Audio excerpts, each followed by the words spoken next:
Hello, and welcome to another edition of Orthopedic Sports Medicine Patient Educational Series with Dr. Adam Derhake. In this video, we're going to review the specifics of the postoperative rehabilitation program following a superior capsular reconstruction, or an SCR. Although the rehabilitation program is very similar to that of the postoperative rehabilitation program following a traditional rotator cuff repair, there are considerable differences in the timing in which we allow patients to do certain activities. The main differences in rehabilitation between a traditional rotator cuff repair and an SCR center around the amount of time that it takes for the tissue to heal back down to the bone.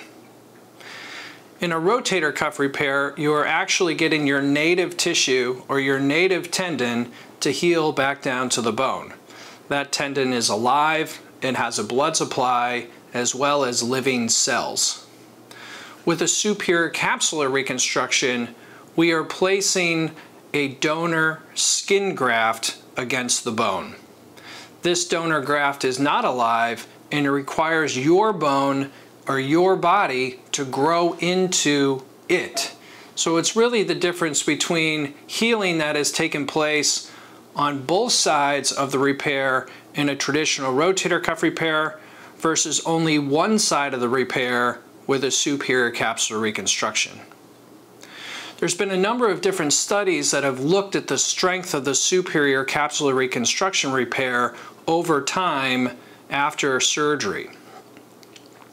Most would suggest that the superior capsular reconstruction graft is at its weakest point 3 months following the procedure.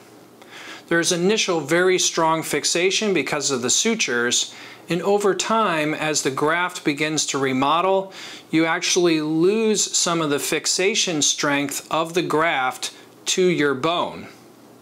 Because of this, it is vital to modify the postoperative rehabilitation program after a superior capsular reconstruction so as not to risk the repair site.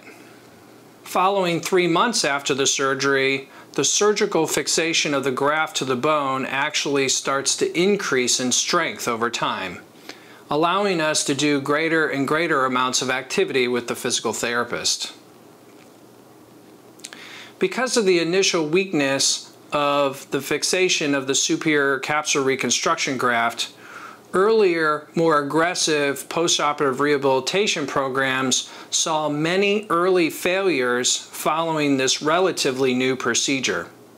As time has gone by and we've learned more about the biology of the healing of the body to your SCR graft, we've made modifications so as to avoid these early failure rates. On the day of your procedure, an anesthesiologist will perform a peripheral nerve block on the shoulder. This is going to help out later on after the surgery with pain and symptoms once you go home. Even if your nerve block is working very well, I encourage patients to take their postoperative pain medication, 1 pill every 4 hours as soon as they get home, regardless of how much pain they're in. That way, once the nerve block wears off, you already have the pain medicine in your system. I usually recommend that patients ask the recovery room nurse when their last dose of pain medication was, and then they can start taking it 4 hours after that. This includes waking patients up every 4 hours overnight to give them a pain medication. Oftentimes the nerve block can wear off in the middle of the night. And if you have not taken a pain medicine all night, then the pain can come in a wave. Once the numbing medication of your nerve block wears off, I expect that your pain will go up. If at that time 1 pill every 4 hours isn't cutting it, you can increase the pain medication to a maximum dose of 2 pills every 4 hours during the first night following your procedure. I recommend you start with 1 pill, however, and only go to 2 pills if you think it is necessary. We will also give you a postoperative prescription for an anti-nausea medication called Zofran. Zofran is for the postoperative complications of nausea associated with the anesthetic. If you know you have a history of nausea following anesthesia, then I would highly recommend that you get the prescription filled and have it available at your house just in case. For patients that have had experience with surgery in the past and have not necessarily had a side effect of nausea, you may just keep the prescription at the pharmacy and pick it up only if you require it. The day after your procedure, you return to my office to review your surgical photos and discuss your postoperative rehabilitation course. Oftentimes, patients that receive an SCR graft, we're going into the operation not sure as to whether or not we would be able to fix the rotator cuff tendon, or we would have to make an intraoperative conversion to an SCR. After reviewing the photos and informing patients about their superior capsular reconstruction, we then will go into the specifics of the postoperative rehabilitation program. We also will remove all of your postoperative dressings and just go to simple band-aids on the postoperative wounds. Because of the initial slower incorporation of the graft into your body, we go slower in the initial phases of the postoperative rehabilitation program. Because of that, patients can expect to be in a sling after a superior capsular reconstruction for the first 6 weeks following their procedure. While in the sling, you are removing the sling to do basic elbow, wrist, and finger range of motion exercises, as well as starting more passive pendulum exercises of the shoulder. For detail in the use of the postoperative sling as well as the immediate postoperative home exercise program, please refer to my video on the postoperative shoulder immobilizer. At 2 weeks following your operation, you return to the office to see my nurse practitioner to get the sutures out and to look at your wounds. At that time, we usually do allow you to start passive pendulum exercises. You will then return to my office at 6 weeks post-op to discuss removal of the sling and beginning of formal outpatient physical therapy. The initial phase of physical therapy is limited to passive range of motion of the shoulder only. That means that someone or something else is going to be lifting the shoulder up and above your head. In other words, your therapist is going to be providing the power to stretch the shoulder and relieve the stiffness caused by the postoperative immobilization. What we are not initially doing upon discontinuation of the sling is any active range of motion exercises of the shoulder. Active range of motion means that you are lifting your arm up and over your head under your own power. This would place too much stress on the graft and is to be avoided during the initial phase of rehab. In contrast, we are usually starting the initial phase of rehab out of the sling at 4 weeks after a traditional rotator cuff repair. The initial phase of rehabilitation following an SCR is for 6 weeks.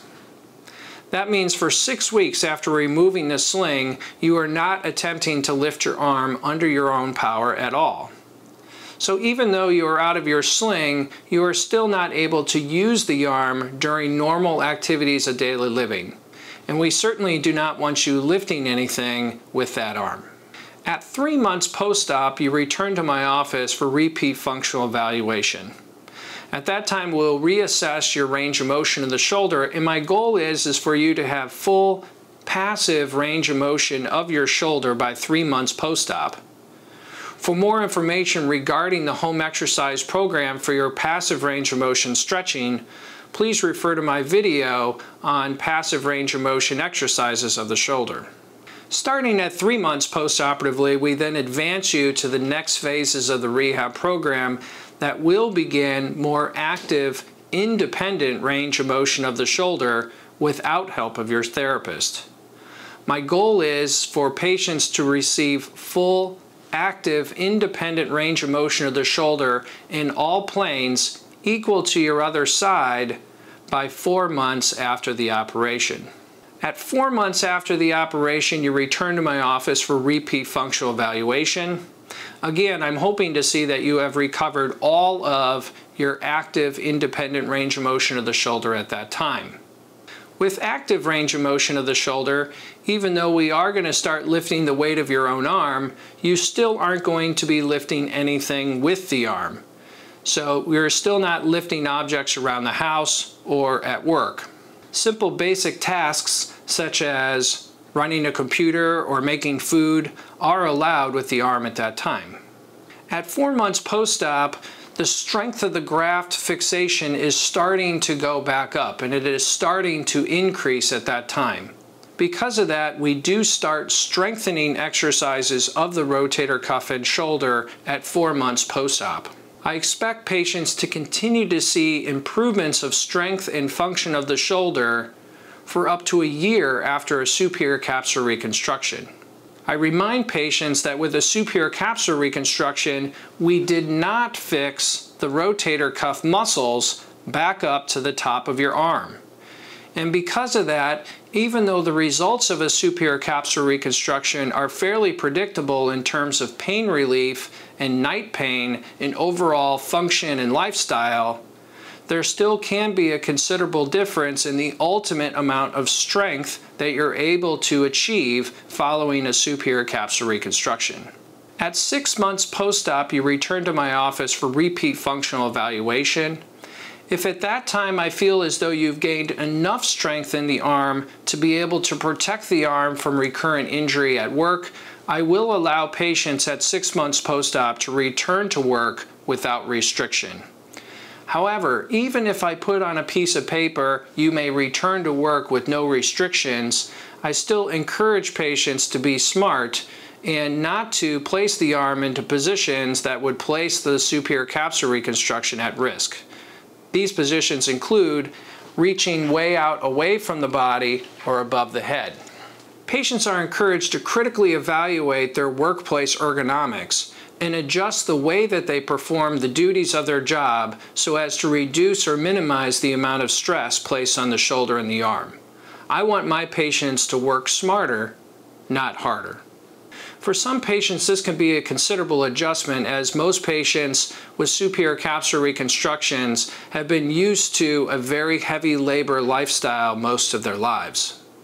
Because we continue to see improvements of strength and function following a superior capsular reconstruction for up to 1 year post-op, I do not consider that patients have reached their maximum medical improvement after a superior capsular reconstruction until 1 year after their operation. Because of that, I do have patients return to my office 1 year post-op for repeat evaluation. At that time, we will repeat an x-ray of the shoulder to ensure that the graft is functioning by holding the ball down and even with the level of the socket. We'll also evaluate how your transition back to work has gone and how the overall strength and function of the shoulder has continued to improve over the course of the past 6 months. Ultimately, because a superior capsular reconstruction is still a relatively new operation, we do not have any long-term data regarding the survival of the superior capsular graft over time. Because of that, I always remind patients to try to limit the amount of work and stress that they place on the shoulder, as a lot of wear and tear of the shoulder happens with overuse over time. My goal is not to have patients with a pain-free shoulder that has increased function at just 1 year post-operatively, but for many years down the road. Ultimately, even if we are able to extend the life of the native shoulder for 5 or 10 years, at this point I would say that would be a success following a superior capsular reconstruction. Down the road, patients that do experience a failure of a superior capsular reconstruction will always have the option of proceeding forward with a reverse total shoulder arthroplasty. As I had previously mentioned in the SCR video, the later in life that you are able to receive a reverse total shoulder arthroplasty, the greater the chances is that that prosthesis will survive for the remainder of your life. I hope this video has helped you to better understand the postoperative rehabilitation following a superior capsular reconstruction. I hope it has also shed some light on some of the differences between an SCR rehabilitation program and that of a primary rotator cuff repair. I hope you've enjoyed this video. Have a good day.